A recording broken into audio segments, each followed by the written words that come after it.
আসসালামু আলাইকুম রহমতুল্লাহি ওবরাকাতুহু। সম্মানিত প্রিয় বন্ধুরা, আশা করছি সকলে ভালো আছেন, সুস্থ আছেন। আমি আলহামদুলিল্লাহ আপনাদের দোয়া এবং ভালোবাসায় ভালো আছি, সুস্থ আছি, শুকরিয়া আদায় করছি আলহামদুলিল্লাহ। প্রতিনিয়ত প্রতিদিনের মতো আপনাদের মাঝে সুন্দর একটি ভিডিও নিয়ে চলে এসেছি। আজকের ভিডিও টপিক হচ্ছে স্বামী এবং স্ত্রীর মধ্যে সুসম্পর্ক বজায় রাখা, ভালো সম্পর্ক থাকা, স্বামী এবং স্ত্রীর মধ্যে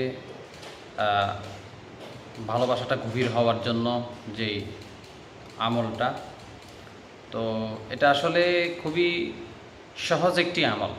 স্ক্রিনের মধ্যে দেখেন কোরআনের একখানা আয়াত। কোরআনের এই একখানা আয়াতটাকে আপনাদেরকে 21 বার পড়ে ফানিতে ফু দিতে হবে। এই ফানিতে ফু দিয়ে এই ফানিগুলো স্বামী এবং স্ত্রী উভয়ে খাবেন এবং একটা ফুল নেবেন, যেই কোনো একটা ফুল যেটার ঘ্রাণ নেওয়া যায়, ওই ফুলের মধ্যে 7 বার পরে ফু দিয়ে ওই ফুল স্বামী এবং স্ত্রীর বিছানার নিচে রেখে দিবেন। ইনশাল্লাহ এতে করে উভয়ের মধ্যে কিন্তু ভালোবাসা বৃদ্ধি হবে। ভালো থাকবেন, সুস্থ থাকবেন। আসসালামু আলাইকুম রহমতুল্লাহ।